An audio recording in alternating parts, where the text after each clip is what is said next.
Olá, sejam bem-vindos. Meu nome é Silvio Celestino e você está no episódio número 173 do podcast do canal O Executivo. O nosso propósito aqui é aumentarmos a sua musculatura executiva para que você seja cada vez mais um executivo de classe internacional. E para isso, hoje, vamos falar sobre um tema extremamente relevante: o fim da carreira executiva tradicional, experiência, flexibilidade e o futuro do trabalho. Nossa convidada construiu uma carreira bastante incomum. Começou em marketing, passou por comunicação corporativa e chegou à área de recursos humanos, onde trabalhou com employer branding, experiência do colaborador, transformação cultural, inovação e gestão de talentos. Ao longo de sua trajetória, também participou de grandes processos de transformação, inclusive durante uma operação de merger and acquisitions que envolveu milhares de funcionários. Hoje, sua atuação está justamente na fronteira entre dois mundos: empresas que precisam de experiência executiva para enfrentar desafios específicos e profissionais experientes que querem continuar contribuindo, mas de uma maneira diferente da carreira corporativa tradicional. O canal O Executivo tem a grande honra de receber a Managing Director e sócia da Telos Transition, Gisele Gaspar. Gisele, seja muito bem-vinda. Obrigada, Silvio. Obrigada pelo convite. É um prazer estar aqui com vocês. E foi muito bacana a gente ter se conhecido lá no WTC, Gisele, porque eu estava conversando com a Gisele lá, pessoal, e o que aconteceu foi o seguinte: ela comentou sobre o que faz a Telos, e é exatamente o que a minha irmã está acostumada a fazer nos Estados Unidos, que é você trabalhar como um executivo ou uma executiva interina. Então, Gisele, eu queria começar justamente falando um pouquinho sobre sua trajetória, porque ela é bastante eclética, uma vez que você começou com marketing e comunicação, passou por recursos humanos, employer branding, cultura e transformação organizacional, quer dizer, muitos temas ao mesmo tempo. O que fez você sair de uma carreira executiva tradicional para empreender em gestão interina?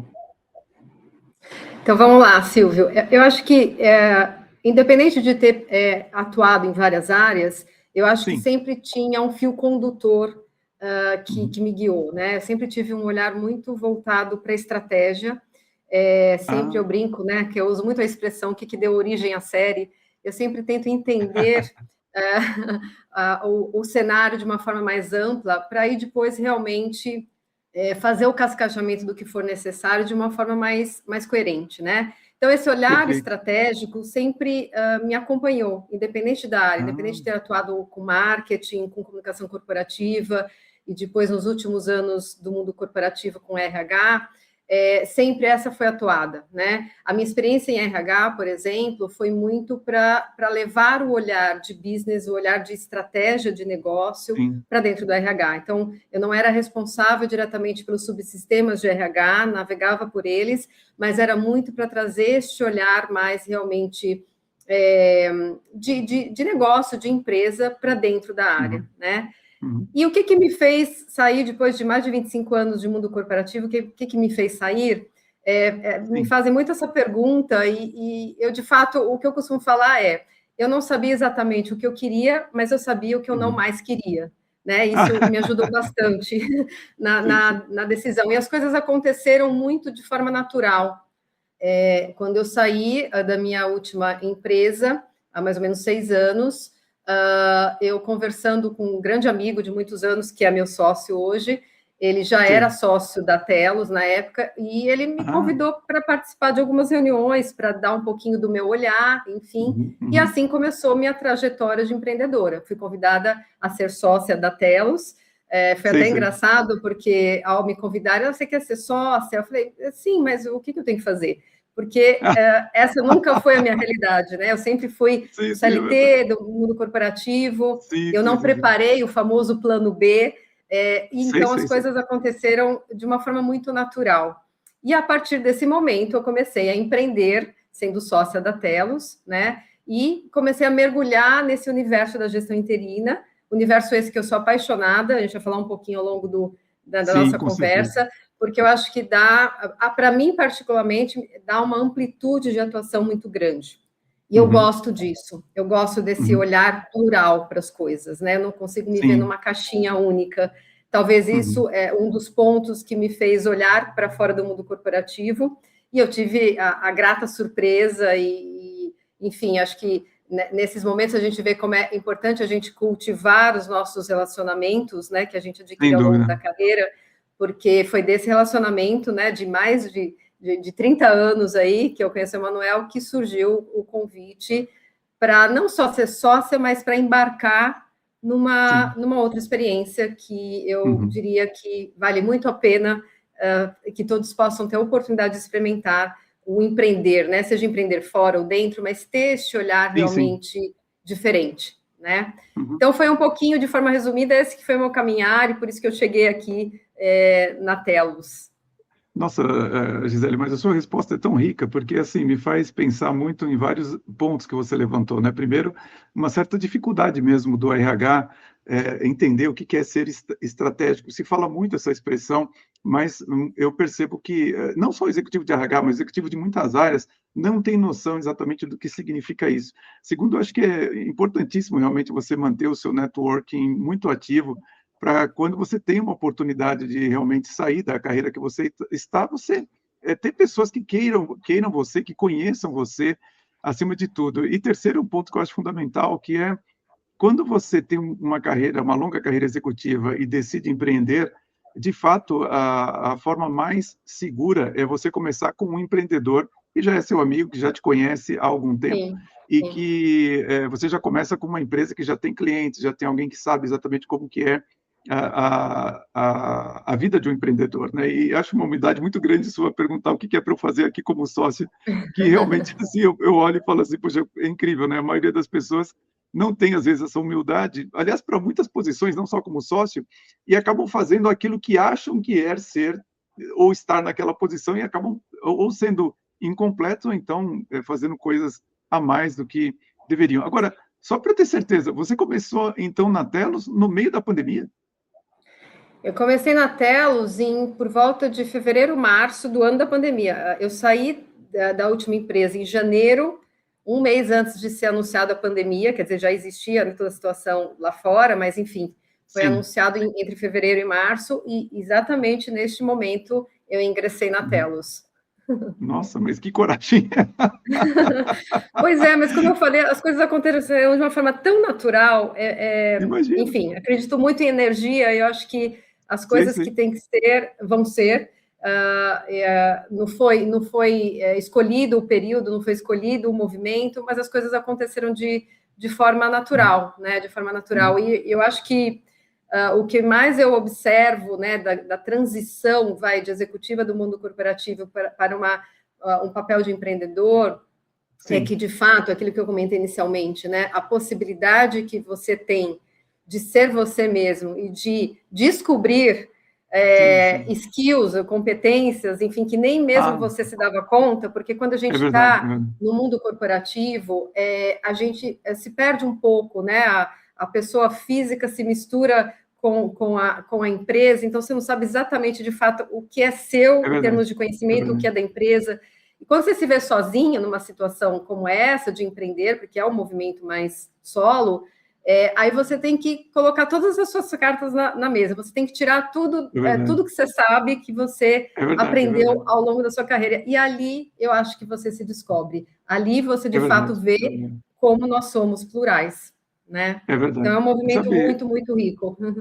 Sem dúvida. Um dos motivos de eu querer empreender foi muito de querer trabalhar mais. Assim, eu queria fazer mais coisas do que eu fazia como executivo em uma posição dentro da empresa. E como empreendedor, realmente, você tem que usar todo o seu repertório e, às vezes, descobrir que você precisa ampliar ele para que você possa realmente atingir os resultados que você deseja. Mas aqui no nosso podcast, eu falo muito, chamo muito a atenção dos executivos no momento do ciclo econômico, às vezes, está numa fase de contração, de expansão, de estabilidade. E, de fato, Gisele, o melhor momento para você empreender é quando você está no fim ou no momento de contração, porque sempre depois de um momento de contração, você tem um momento de expansão, então a própria maré, vamos dizer assim, ajuda a levantar os seus negócios também. Então, apesar de ser um pouco assustador, né, imaginar alguém começar no meio da pandemia, mas é um momento que, se você consegue atravessar, com certeza a expansão natural do mercado vai fazer você evoluir. E, Gisele, me diz uma coisa, quando a gente fala sobre gestão interina, as pessoas simplesmente imaginam alguém ocupando temporariamente uma vaga, mas eu sei que não é exatamente isso. O que diferencia um executivo interino de um executivo contratado tradicionalmente de um consultor ou de um headhunter, por exemplo? Tá bom, então vamos lá. Acho que assim como você comentou que a sua irmã é interina lá fora, sim, eu acho que vale pontuar que a gestão interina ou interim management é muito forte nos Estados Unidos e principalmente na Europa. É verdade. É um modelo de trabalho extremamente consolidado. Só como curiosidade, a gestão interina ela surgiu na Holanda, começou a tomar mais expressão na Alemanha, na queda do Muro de Berlim, quando, pela necessidade de privatizar, eles criaram secretarias de gestão interina. Foi ali que o interim management ganhou corpo, ganhou relevância e trouxe resultados, né? E dali se expandiu por toda a Europa, enfim, hoje globalmente, tendo de fato uma robustez muito grande na Europa. Nós, na Telos, especificamente, atuamos na América Latina e estamos nesse mercado há 15 anos. Então, a gestão interina não é um modelo novo, mas é um modelo que eu acho que ganha força nos momentos atuais em que a gente vive, porque tem um pano de fundo muito propício. O que é esse pano de fundo? O mercado sofre de um apagão de talento, isso é dito na mídia, né? A gente, conversando com vários clientes, a gente observa essa realidade, os clientes nos perguntam, mas como que vocês conseguem contratar? Como que eu trago e retenho pessoas? Aliado a isso, a gente tem uma outra dinâmica de trabalho, uma outra geração no trabalho que tem uma outra relação com o trabalho, diferentemente, por exemplo, de uma geração 45 mais, 50 mais, que é a geração com a qual a gente trabalha. E sempre aqui os meus comentários, Silvio, vão sem nenhum juízo de valor. Não é uma geração não é melhor ou pior, mas cada geração traz uma característica diferente e tem que contribuir, o que agregar, né? Mas o fato é que a nova geração que ingressa no mercado de trabalho, ela tem essa outra dinâmica. Ela quer coisas diferentes, né? E ela, talvez, a gente não tem a mesma dinâmica que era de antes, que era comum você ter carreiras muito longas na mesma companhia. Hoje, esses ciclos são mais curtos, né? Então, o modelo, ele não é novo, ele está há bastante tempo, mas encontra, neste momento, um cenário muito interessante, né? A gente observa, por outro lado, dentro desse pano de fundo, que existe, de fato, nas organizações, infelizmente ainda, o etarismo, né? Ou o preconceito com relação à idade. Então, em muitos lugares, e às vezes não textualmente, mas não explícito, mas um profissional 45 mais é considerado velho demais, ou está quase na aposentadoria. E muitas vezes esses profissionais acabam saindo, acabam sendo desligados, enfim. E se vem numa situação muito difícil. A gente conversa com muitos profissionais, e nitidamente eu vejo em algumas situações, principalmente quando o profissional foi muito tempo do CLT, só naquele formato, vem aquela pergunta, e agora? O que eu faço? Eu vou conseguir me recolocar? Qual é o meu próximo passo? Sim. E é muito engraçado, né? Quando a gente fala, o preconceito com a relação à idade está onde? Está no próprio 45 mais, 50 mais. Porque eu noto quando a gente faz uma conversa, em determinado momento da conversa, depois da pessoa expor a experiência, eu pergunto, e qual a sua idade? Você nota o body language, né? Então, olha, eu tenho 50 e tralalá, mas eu estou super bem, eu estou super conectado, eu tenho super energia.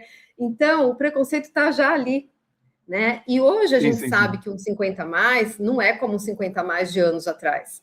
O 50 mais não fica mais só jogando dominó e fazendo crochê e brinco, né? Pode até fazer isso também, porque é legal, relaxa, mas ele é conectado, ele sabe tudo que está acontecendo, ele tem um histórico, um track record, que a gente fala, muito grande, uma experiência, uma inteligência emocional que muitas vezes uma geração mais nova não tem, porque ainda está em processo de desenvolvimento, né?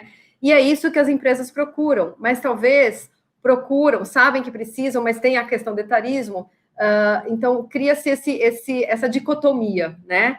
Então, é uma necessidade por um lado, é a disponibilidade por outro, e o que, na verdade, a gente faz na Telos é a grande ponte entre esses dois mundos, né? Levando o gestor interino para dentro da organização num outro formato de trabalho, né? Diferentemente de um formato tradicional de CLT. Por que a gente fala que a gente não é nem um headhunter, nem uma consultoria, que a gente é o melhor dos dois mundos, a intersecção desses dois formatos? Porque a gente, de fato, quando a gente coloca um gestor interino numa empresa, a gente não só vai selecionar e apresentar para o cliente os melhores perfis para ele escolher, a gente vai acompanhar este profissional durante toda a missão, que a gente chama, o projeto, né? Seja entendi. ela de 6 meses até 2 anos, de fato, o sócio responsável pelo cliente está junto com esse interino, não no dia a dia, mas acompanhando em momentos estratégicos, ajudando a preparar diagnóstico, participando de reuniões de checkpoint, enfim, de fato, a responsabilidade de entregar aquela missão é da Telos através do gestor interino. Então, diferentemente de um headhunter, a gente não só encontra, a gente acompanha, né? Skin the game, né? A gente está lá para estar junto na entrega e nas dores daquele desafio. E a gente não é uma consultoria pura, porque a gente, nos primeiros 30 dias que o interino está já dentro da organização, fazendo o que tem que fazer, sentado na cadeira, interagindo com a equipe, ele também está preparando um diagnóstico, um plano de ação, que vai ser apresentado ao cliente, que vai entender o que vai ser desenvolvido ao longo da missão. Geralmente, a consultoria prepara um diagnóstico, um plano de ação, mas, geralmente, ela entrega este plano para que a empresa execute, às vezes até faz parte do contrato a execução, mas geralmente entrega para a execução da empresa. No nosso caso, a gente prepara o diagnóstico, plano de ação, e ele vai ser executado através do gestor interino que está dentro da empresa. Então, é um modelo, digamos, híbrido aí, né, que acaba pensando um pouquinho das características de cada um desses outros dois formatos, né? Sim, mas é muito claro, Gisele. Na verdade, quando alguém contrata, então, um executivo interinamente, ele está contratando a Telos, e a Telos está se responsabilizando junto com o executivo em entregar aquilo pelo qual ele foi contratado. É isso que está acontecendo, certo? Totalmente, totalmente. Isso dá um conforto para a empresa e dá um conforto também para o profissional, porque ele não está sozinho, né? A gente ouve muito, pós-pandemia, principalmente, surgiu várias nomenclaturas, né? As a service, executivo sob demanda, se fala muito do Open Talent Economy, economia de talento aberto. E nada mais na verdade, do que modelos onde a empresa precisa de competências, de experiência, o mercado tem esses profissionais que muitas vezes não conseguem mais ingressar no mesmo formato ou até nem querem o mesmo formato. Porque os profissionais que já têm essa vivência, às vezes, olha, eu não quero ficar anos na mesma empresa, eu quero um desafio, eu quero abarcar minha experiência e partir para outros desafios. Ou até porque, às vezes, ele tem um portfólio de produtos, ele é consultor, ele ele pode ter um negócio, mas ele continua se interessando por ser desafiado, de colocar a experiência que ele tem extremamente relevante adquirido ao longo dos anos, né? Então, esse conforto realmente acaba acontecendo para os dois lados, né? E, Gisele, do lado do cliente, quando que um CEO deve pensar assim, eu preciso de um executivo interino aqui? Olha, Silvio, eu posso enumerar várias situações, mas vamos tentar mostrar os grupos, digamos assim, que a gente atua. A gestão interina, ela serve para diversas situações e para todos os tipos de segmentos de mercado e todos os tipos de empresas. Então, a gente tem clientes multinacionais, empresas nacionais, muita empresa familiar a gente atende, em várias situações, desde o que a gente chama de uma lacuna de liderança. Então, vamos supor, o profissional saiu a profissional, no caso, saiu de licença maternidade, ou uma licença médica, ou, sei lá, um ano sabático, MBA fora. Então, o profissional ele vai se ausentar da companhia por um tempo curto, mas ele vai voltar. Há interesse dele e da companhia que ele volte.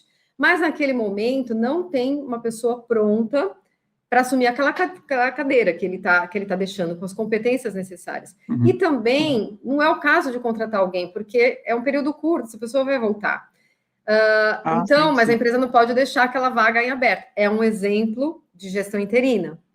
Mas a gente vai evoluindo para situações em que há necessidade de melhoria de áreas, de processos, até situações de transformação mais pesada, de turnaround, gestão de crise. A gente atua muito em processos de M&A, pré e pós-M&A.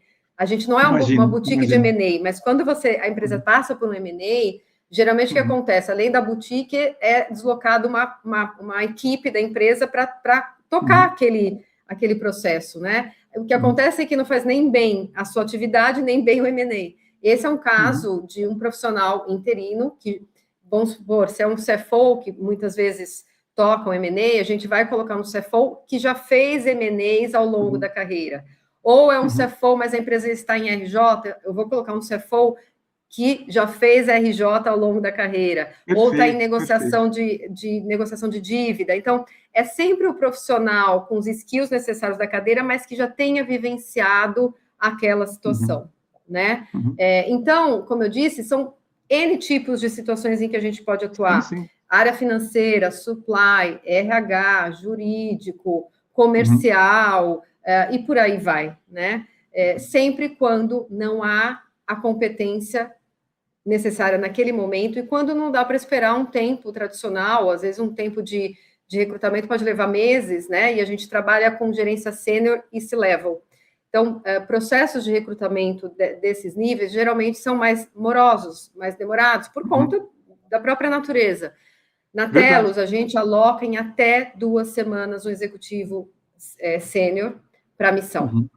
Né? Uma vez fechado o contrato com o cliente, em 2 semanas esse cliente vai receber um shortlist com 2 a 3 candidatos, com profissionais altamente gabaritados e assim, que sirvam como uma luva para aquele desafio. O cliente que escolhe, e a partir daí ele já pode começar a missão, que pode ser de 6 meses até 2 anos, depende da necessidade do desafio, né?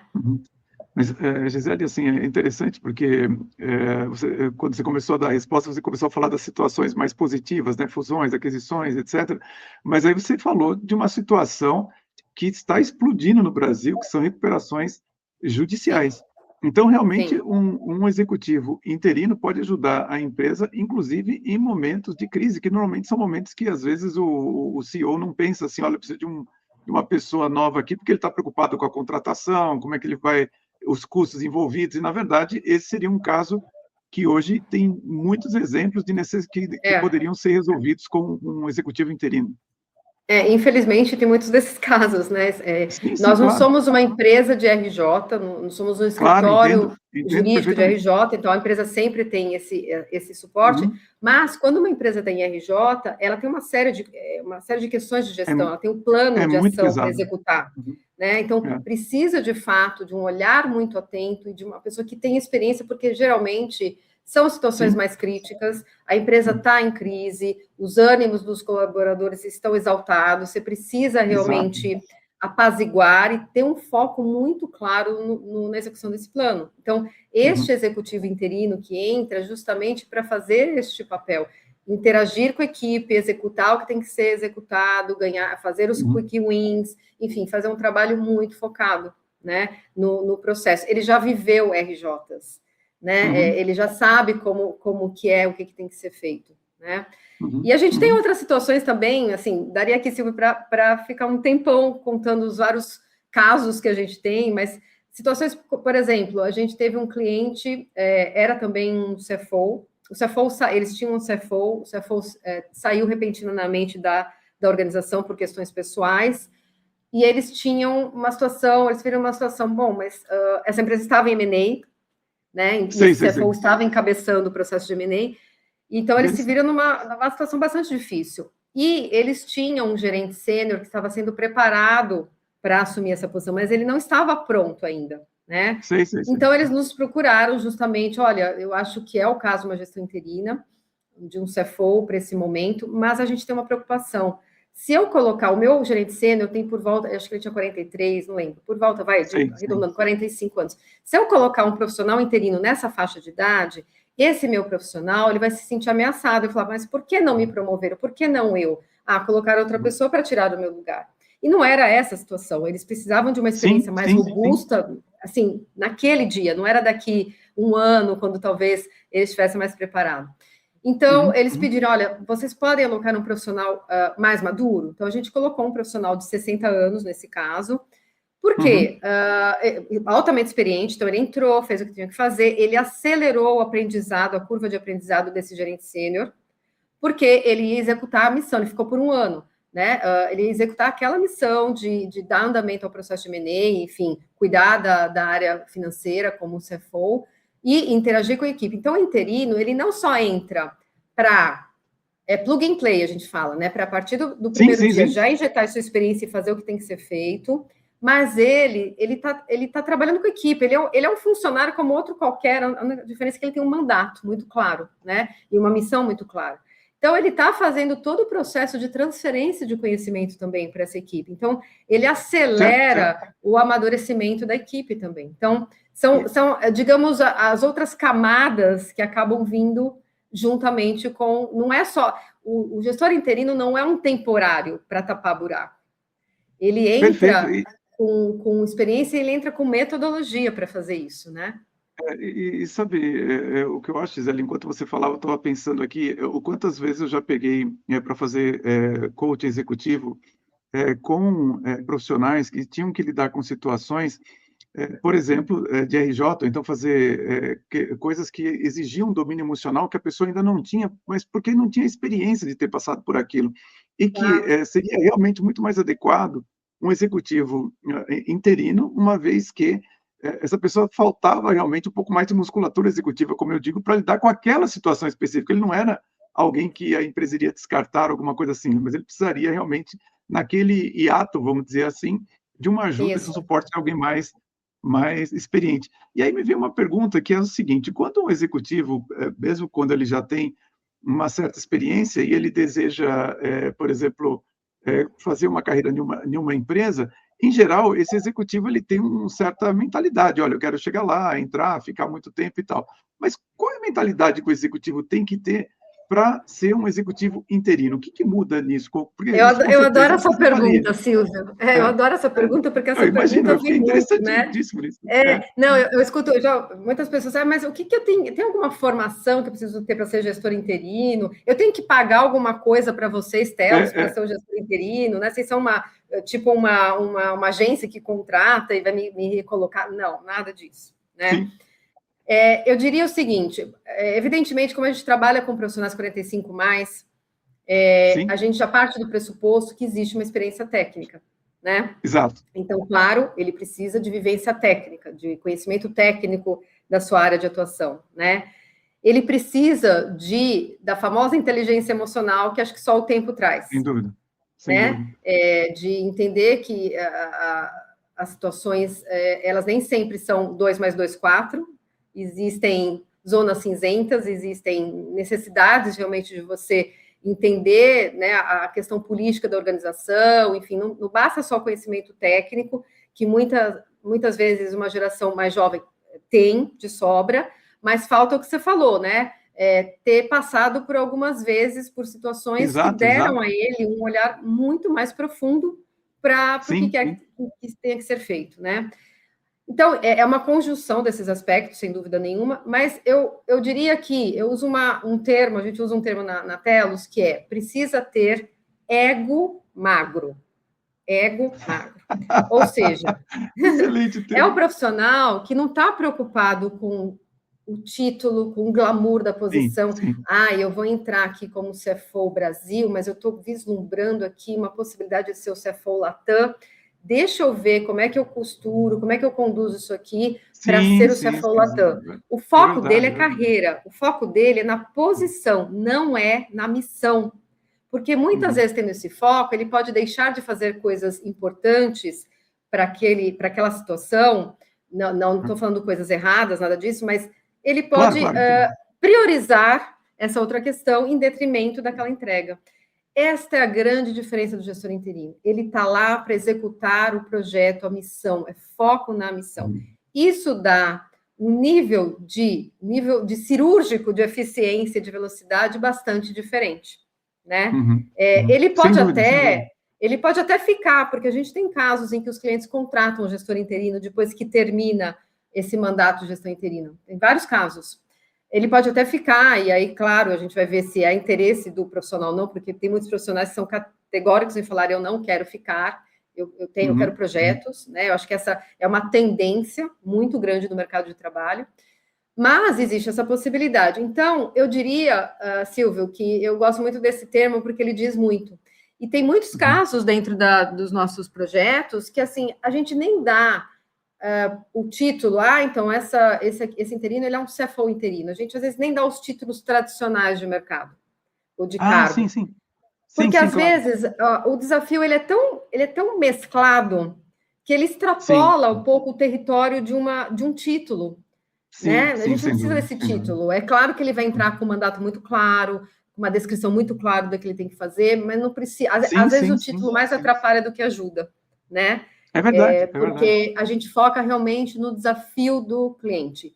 E esse desafio, esse problema, muitas vezes nem o cliente sabe endereçar.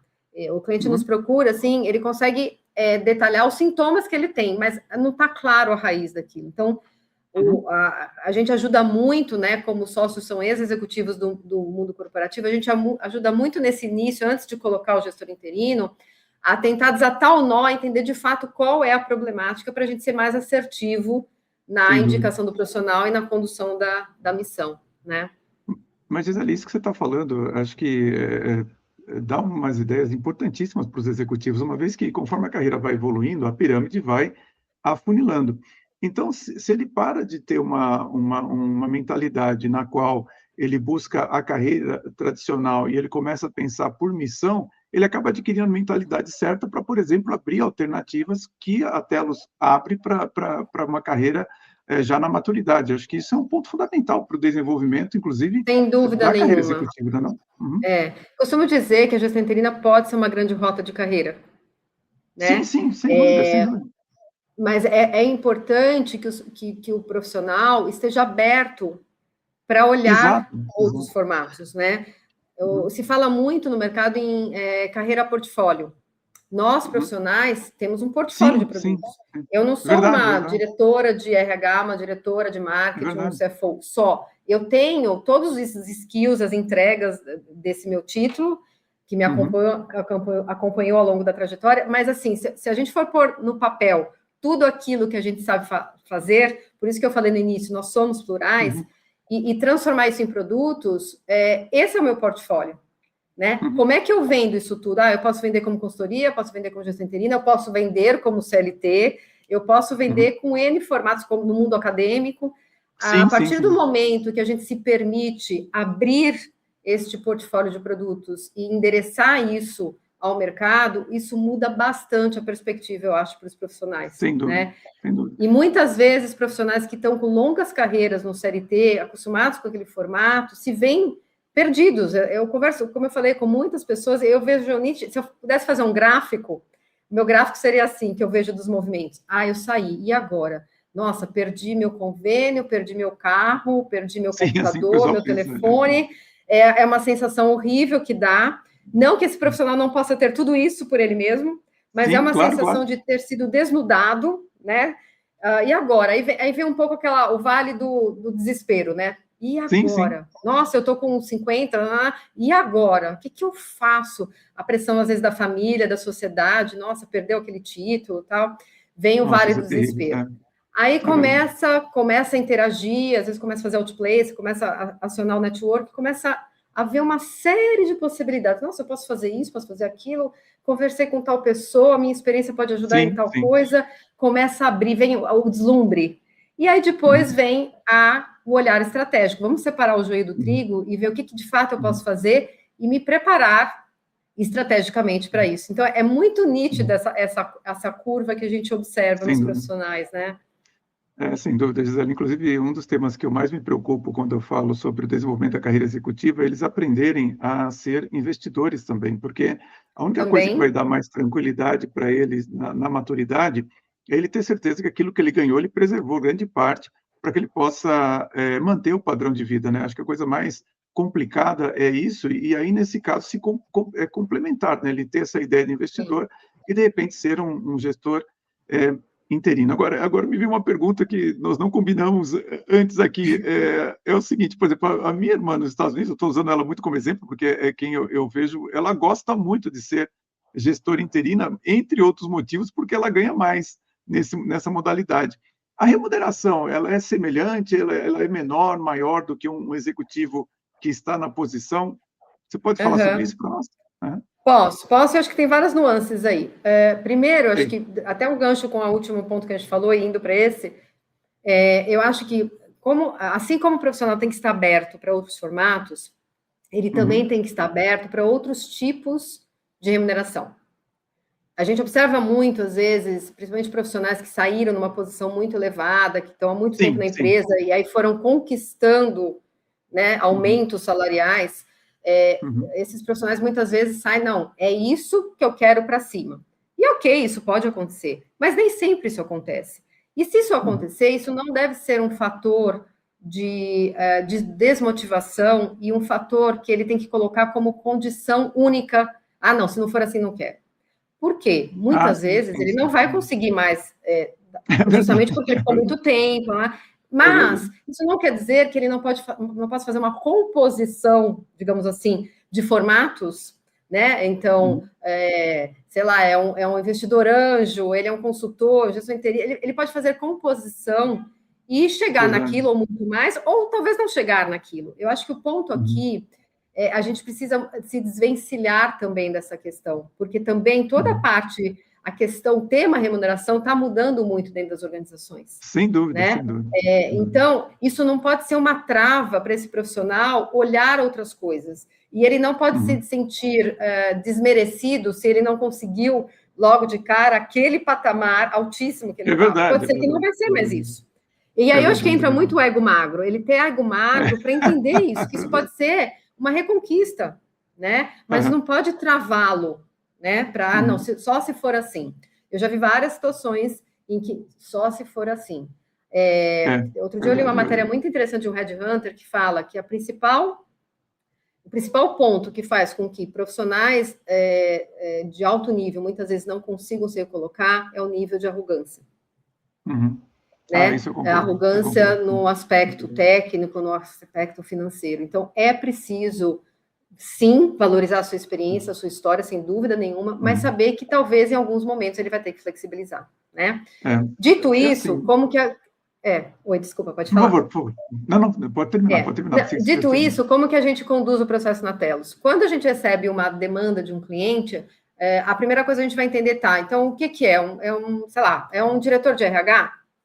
Ou é um gerente sênior de RH, a gente vai entender qual que é a faixa de remuneração do mercado, para aquele tamanho de empresa e para aquele segmento de mercado, porque existe isso, são tabelas salariais claro. Disponibilizadas, né? Então, sempre é um pouco dessa equação, tamanho de empresa, grau de maturidade desse profissional, porque tem os percentis, né, de maturidade que a gente vê, ele está no início de carreira, ele está no meio da carreira, ele já está maduro. Geralmente, evidentemente, o gestor interino, ele entra no maior percentil, porque a gente está pondo um profissional maduro, experiente. Então, eu vou entender como é que é essa questão salarial, e é isso que é a minha base de remuneração para esse profissional, e em cima disso que a gente vai precificar para o cliente, né? Que vai entrar, enfim, a margem da Telos, lembrando que o nosso serviço não é só de um headhunter, não é de um headhunter, na verdade. Eu tenho um sócio sênior da Telos acompanhando toda a missão. É o que a gente chama de duplo olhar.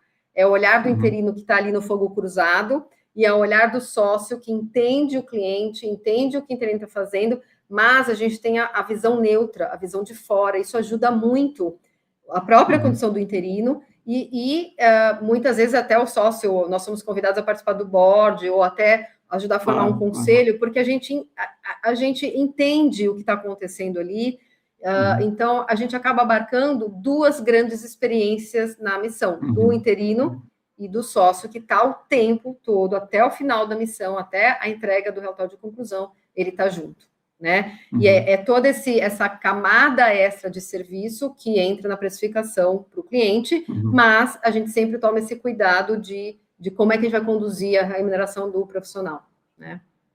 Sem dúvida. Não, é muito interessante o que você está falando, Gisele, porque, primeiro, quando você falou do ego magro, né? É claro que quando o profissional, principalmente ele está pela primeira vez ali desempregado, ele vinha de uma carreira com valor alto de remuneração, ele está fragilizado, mas ele ainda está com aquela pompa toda do cargo que ele ocupava.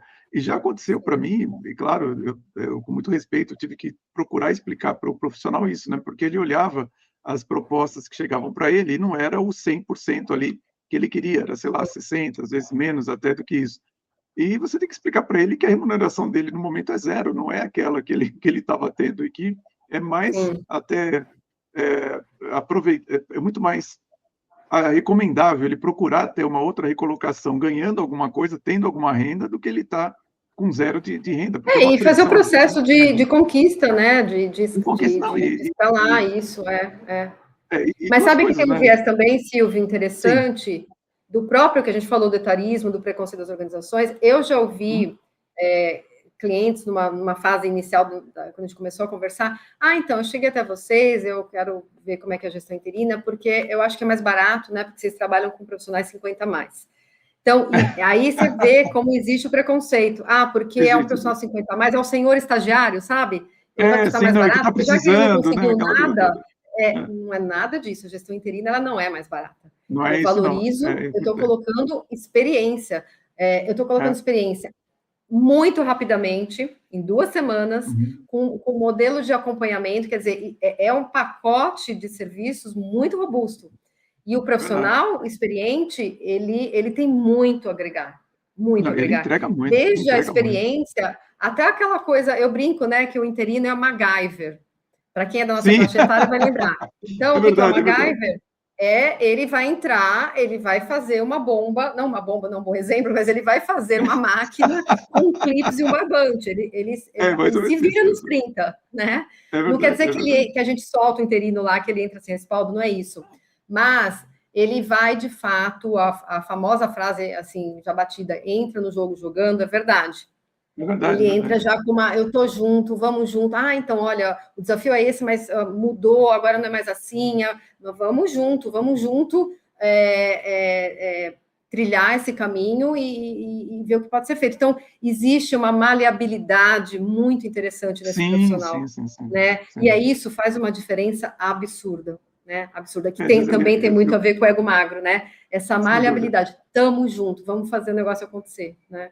Às vezes é difícil explicar para um executivo de 35, 40 anos o que é o repertório de um executivo de 50, 60 anos, porque realmente, quando você está com 35, 40 anos, você fala, não, já sou experiente, já tenho maturidade, já passei por muitas coisas, mas quando você tem 50, 60, aí a pessoa fala, não, peraí, eu já vivenciei muito mais coisa, de diversas formas diferentes, e o repertório muda. Então, é por isso que você consegue criar coisas com um barbante e um clips ali, que as pessoas nem imaginam que seria eu acho possível. Assim, é inevitável, né? A gente vai, com a tecnologia, a gente vai viver mais. Se a gente vai viver mais, a gente vai trabalhar mais. Mas será que a gente vai trabalhar do mesmo jeito? Será que o mundo do trabalho comporta que todos nós vamos trabalhar da mesma forma? E será que a gente quer trabalhar da mesma forma? Né? Acho que é uma reflexão que eu deixo aqui também, né?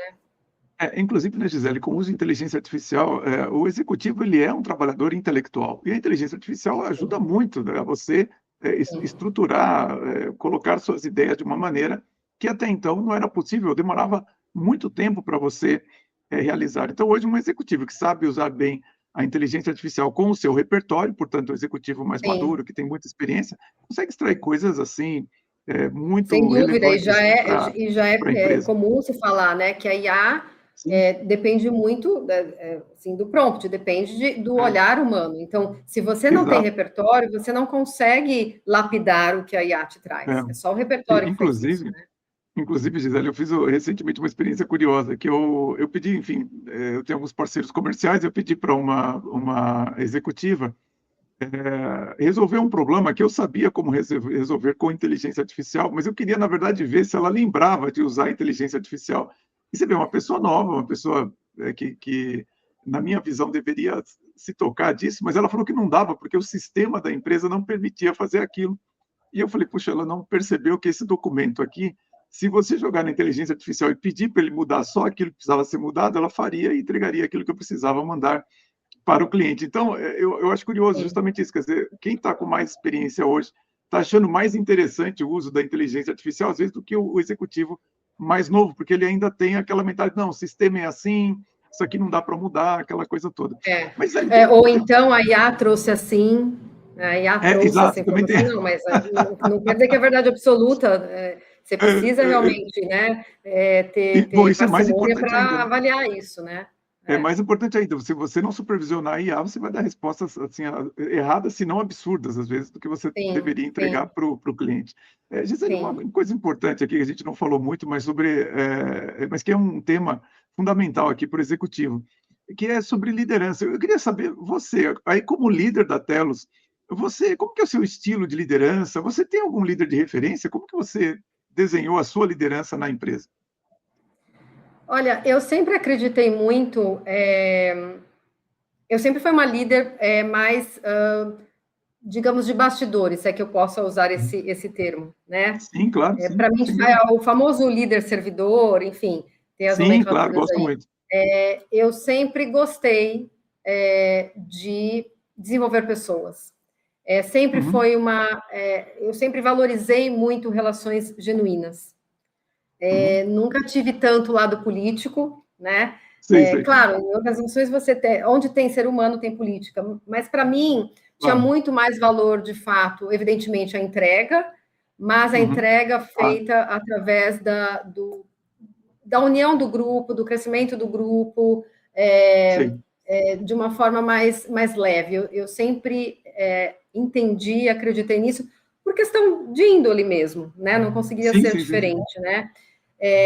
E eu acho que a liderança participativa, colaborativa, sei lá que nome que a gente pode dar, mas olha, Sei, sei. estou junto aqui, eu não preciso de holofote, eu não preciso, Uhum.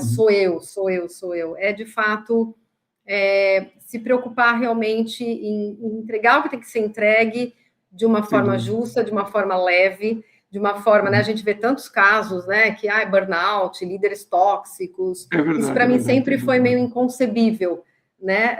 Uhum. Eu nunca aceitei esse tipo de coisa, mas a gente sabe que existem nas Uhum. organizações, de novo, somos humanos, né? Isso acontece, mas eu acredito nesse tipo de liderança cada vez mais, de estar junto, fazer junto, Uhum. né? E essa liderança você desenvolveu por conta própria ou você teve algum modelo, algum líder que te chamou a atenção e você copiou? Eu acho que assim, eu não teria assim, um nome de relevância, olha, eu sigo tal, tal, tal. Sim, Eu acho sim. que a gente sempre aprende no amor ou na dor, né? Claro. Graças a Deus, tive a oportunidade ao longo da minha carreira de ter líderes muito bons. Uhum. Líderes que me inspiraram e líderes que me mostraram coisas que eu não queria ser também. Porque isso também é um Claro, claro, aprendizado, sim. Isso também é né? um aprendizado, sem dúvida, né? Então, eu acho que isso ao longo da carreira, e aí eu acho que vem aquilo que a gente já falou, né? A gente não se dá conta, às vezes, de tudo aquilo que a gente aprendeu. Então, não consigo falar, olha, em tal líder, em tal época, me trouxe uma situação assim, que a partir dali eu mudei. Eu fui colhendo pedaços e experiências ao longo Sim. da minha vida. E líder não é só o líder que é o chefe de cima, é o líder por influência. É a gente olhar Claro, claro. pessoas que às vezes não têm o título, mas que têm uma liderança nata. E para mim, liderança nata é ser genuíno, é de fato pensar, olha, o que eu posso trazer de melhor resultado?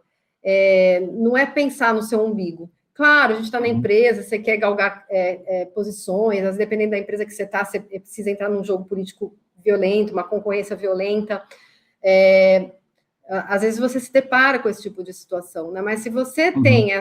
essa visão de liderança, eu acho que você vai saber navegar nesse universo. Então, eu diria que veio das vivências que eu tive, dos chefes e líderes que eu tive, e que eu fui Uhum. pegando para mim, às vezes sem perceber, coisas que eu achava que eram legais, Sim, sim. coisas que eu falei, nunca vou fazer dessa forma. E aí acho Sim. que vem de cada um também, né? A gente É fiz ao verdade, é longo da minha verdade. carreira diversos cursos de liderança, como é que você tem que liderar, Sim, o que você claro. tem que fazer. Isso tudo vai entrando um pouco, né, na sua Uhum. bagagem e vai te estruturando. Eu acho que essa coisa de que cartilha você segue, eu sigo a minha cartilha com as experiências Uhum. que eu vivi e o que eu acho justo, certo? Uhum. É aí que E acho te dá o meu estilo de liderança, né? E sem dúvida, acho que uma caixa de ferramenta do líder ideal é aquela que ele vai montando por ele mesmo, pegando as melhores práticas, deixando aquilo que ele entende que não funciona de lado, mas também como aprendizado do que não fazer, e ao final você tem Sim. um líder muito bem estruturado. Gisele, você é tão rica nas respostas aqui que a gente já está quase chegando no final das perguntas que eu havia preparado, então eu vou aproveitar para falar com o nosso público, e daqui a pouco eu vou fechar o sinal aqui, a gente vai entrar na Conversa Controversa, que é a sessão do nosso podcast reservada somente para assinantes. Tem um link aqui embaixo para você assinar e ver a conversa controversa deste episódio e de todos os outros 173 episódios anteriores, 172 anteriores. Então, fica o meu convite para você se inscrever e assistir também às opiniões mais polêmicas da Gisele e minha a respeito desse tema. E, Gisele, uma questão que me ocorre aqui é o seguinte, aqui, quando a gente fala da gestão interina, você vai colocar um executivo em um cargo elevado, mas você tem a cultura da empresa que já está ali presente. Como que vocês fazem essa articulação da chegada de um gestor interino com a cultura da empresa? Silvio, uma pergunta que a gente escuta muito dos clientes é assim, então, a gente vai por gestão interina, estamos interessados e tal, mas olha, deixa eu te falar, minha cultura é muito peculiar. Será que toda a cultura é peculiar? Não será a cultura da empresa. Né? Porque é o conceito de cultura, cada empresa tem a sua, evidente. Exato, Então, quando você coloca um gestor interino, por tudo aquilo que a gente falou aqui, é um profissional já experiente, né? Ele já passou por algumas culturas.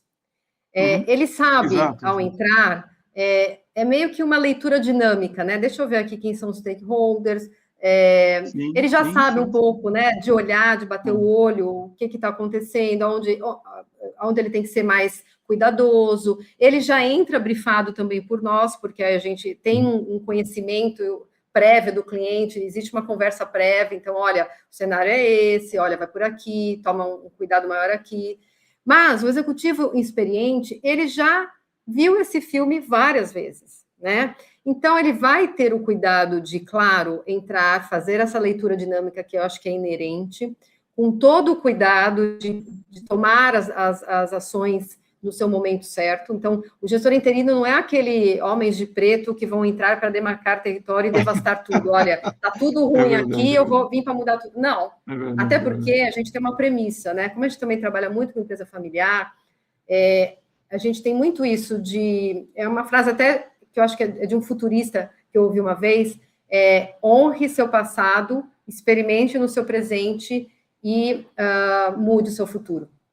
Então, a gente tem que honrar o legado que está lá naquele momento. Por mais terrível que esteja a situação da empresa naquele momento, ela chegou até ali, ela tem uma história, tem coisas boas, né? Mas ela precisa experimentar no presente novos caminhos para, de fato, ela conseguir ter perenidade e construir futuro. Então, o interino, ele entra com essa humildade de, mesmo com toda a experiência dele, de entender em que momento aquela empresa está, qual é a cultura daquela empresa, a partir daí, fazer todo, né, conversar com pessoas, entender, interagir e começar a desenvolver o que tem que ser desenvolvido, né? Então, ele não vai ter os 90 dias de onboarding tradicionais, né, para daqui 90 dias saber onde é o banheiro, ele vai ter plug and play, né? Mas sempre com muito cuidado, muita parcimônia, muito respeito e muita técnica, né? A gente tem, quando ele entra, o interino, ele entra, tem um toolkit de metodologias que a gente tem para ele fazer o diagnóstico, para o plano de ação.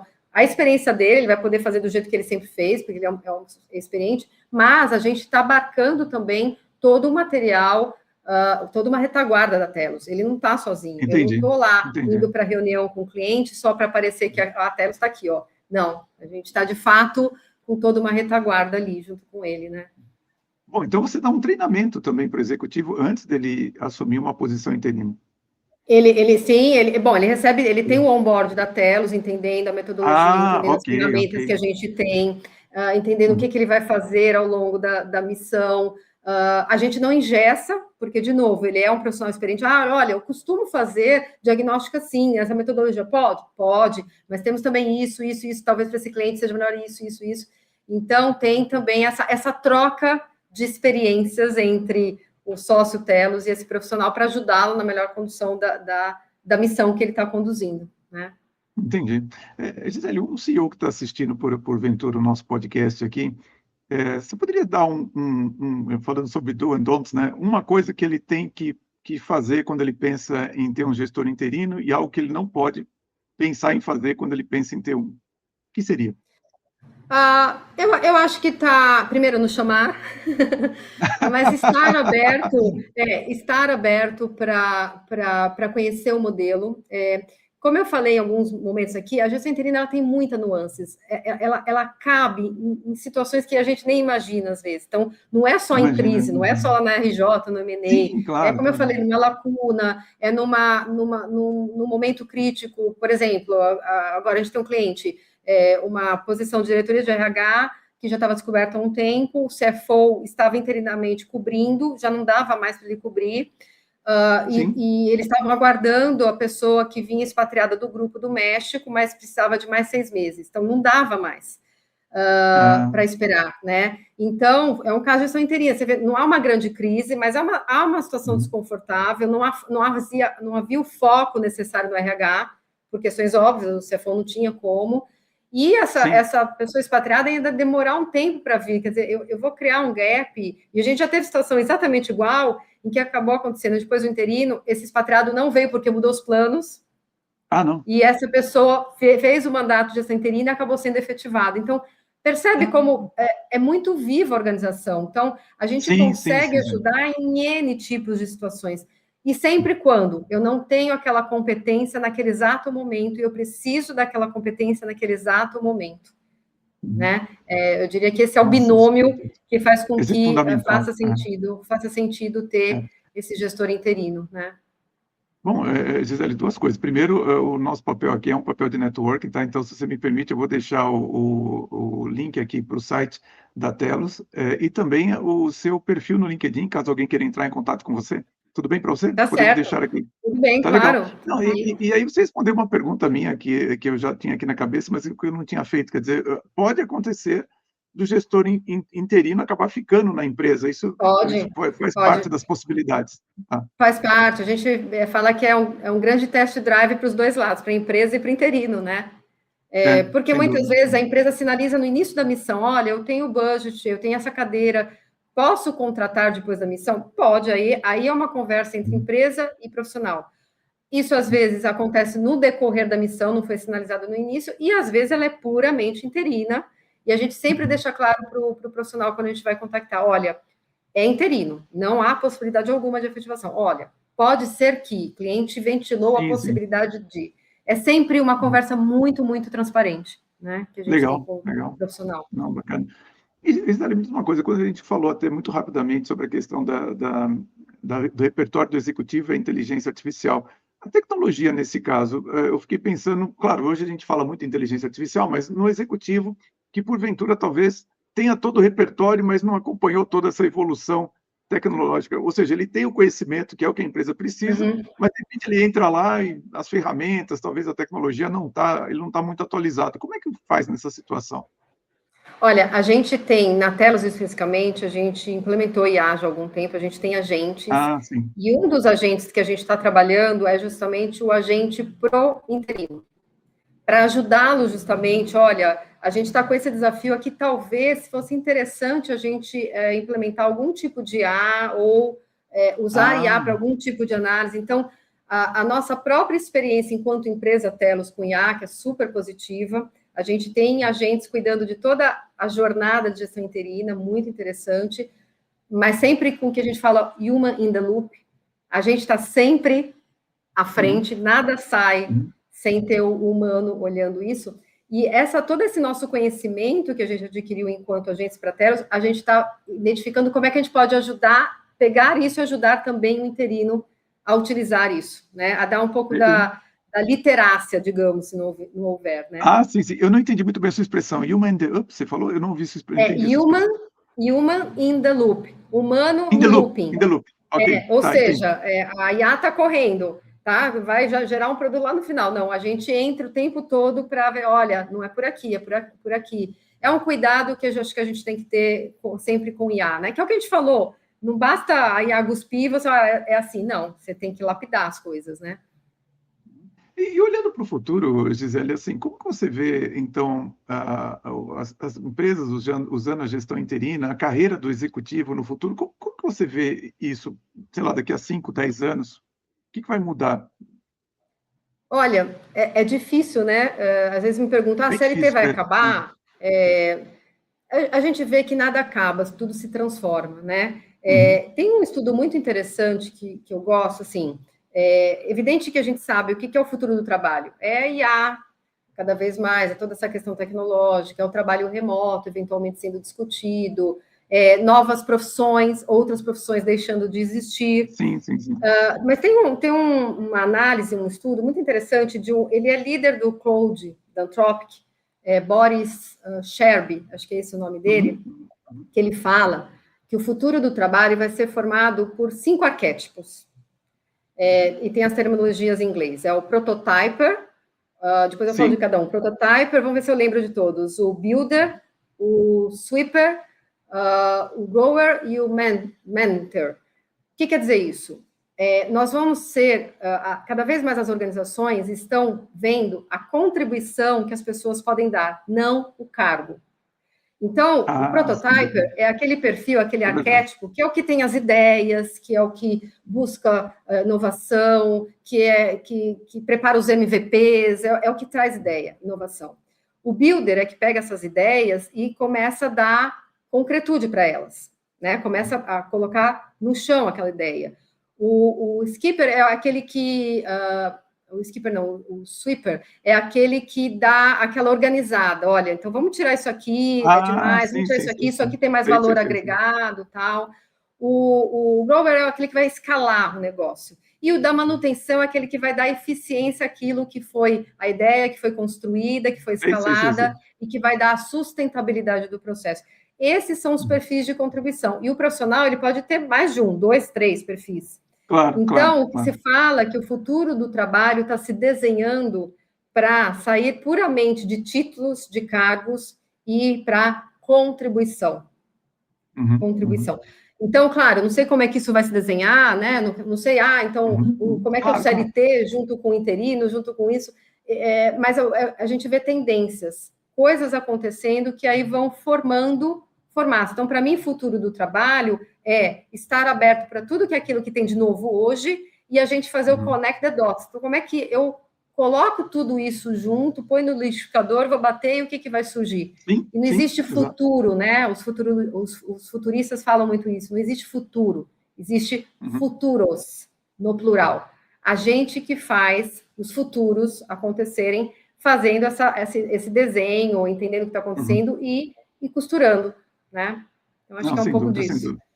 Eu acho que é sempre difícil a gente fazer algum tipo de previsão, mas a gente consegue perceber que, seja qual for o futuro, a pessoa tem que ter uma grande capacidade justamente de moldar esse futuro, de conseguir entender o que está sendo modificado de maneira permanente e acompanhar essa transformação. Acho que o mais importante do que prever é você ter um olhar atento e rapidamente acompanhar o que realmente está mudando e que é o que as empresas estão adotando. E, Gisele, antes de eu passar para a nossa conversa controversa, uma coisa que chamou muito a minha atenção no nosso diálogo aqui, que eu sempre falo com as pessoas, é que a emoção mais importante de você fomentar no ambiente de trabalho é a serenidade. E eu percebo que você tem uma característica quando você se expressa, que você é uma pessoa de muita inteligência, fala rápido, mas é muito compreensível, mas ao mesmo tempo você é serena. Você é assim no dia a dia ou no podcast aqui, você está mais calma, vamos dizer assim? Olha, eu sou extremamente ligada no 220, mas o que eu mais ouço das pessoas é: nossa, como você é calma, como você é racional. Eu acho que é um exercício, né? É um exercício também com maturidade de tudo aquilo que está dentro da minha cabeça borbulhando. Eu sou muito curiosa, eu estudo muitas coisas diferentes, eu gosto de fazer, eu uso muito a expressão connect the dots, porque eu gosto muito. Coisas aparentemente muito distantes, se você conseguir construir a conexão, é muito interessante. Então, eu sou uma pessoa em ebulição interna violenta, mas eu sei que eu não posso passar isso, porque senão eu não vou conseguir contribuir, não vou conseguir ajudar as pessoas, não vou conseguir desenvolver o que eu preciso desenvolver. Então, existe em mim é como se eu colocasse um breque em mim para ter, primeiro, uma escuta ativa o tempo todo, para eu poder falar sobre aquilo que a pessoa está me contando e pegando, né, uma partezinha, deixa eu ver como é que eu posso contribuir, mas antes de falar, ouvir, porque aquela fala da pessoa vai me dar a construção do que eu tenho que falar. Não é só, eu não tenho verdade absoluta de nada. né? Mas se eu faço a conjunção da escutativa, do que a pessoa está me trazendo, com um pouquinho que eu sei, com certeza vai ser alguma coisa interessante, né? E eu me pego muitas vezes falando coisas que eu falo, nossa, mas aonde que eu aprendi isso? Porque eu acho que é do ser humano, a gente vai amadurecendo e a gente vai entendendo que a gente precisa ouvir o outro, a gente precisa respeitar, a gente não é dono da verdade, e a gente tem que aprender o tempo todo, tem muita coisa nova para ser aprendida sempre, e nunca pode parar, porque é isso que vai dar jovialidade para a gente, é isso que o 50 mais precisa. É verdade, você está sempre aprendendo, mas olha, Gisele, sem dúvida você é muito humilde, porque você sabe muito aqui o que você colocou para nós aqui em termos de conhecimento e de toda essa articulação tão útil para as empresas, de um executivo, como é que fala? Interino, pode fazer para a empresa, realmente acho que enriqueceu muito todas as pessoas que estão ouvindo nosso podcast e, sinceramente, Gisele, tem muito a ver com o meu propósito de aumentar essa musculatura do executivo para que ele seja um líder de classe internacional e a liderança interina é uma ferramenta hoje utilizada em nível internacional. Então, eu queria agradecer muito pela sua generosidade de compartilhar tantas ideias com tanta clareza e com tanta riqueza de detalhes aqui no podcast do canal O Executivo. Muito obrigado. Eu que agradeço, Silvio. Muito obrigada pelo convite, pela oportunidade. E para você que fica por aqui, também o meu muito obrigado pela sua audiência. Semana que vem, 19h30, mais um episódio do podcast do canal O Executivo. O nosso propósito é aumentar a sua musculatura executiva para que você seja cada vez mais um líder de classe internacional. Um grande abraço a todos e vamos em frente. E, Gisele, depois de falarmos tanto sobre esse assunto, eu queria ter um olhar aqui na conversa controversa sobre o executivo. O que um executivo não pode pensar mais, porque senão ele se torna obsoleto nos dias atuais?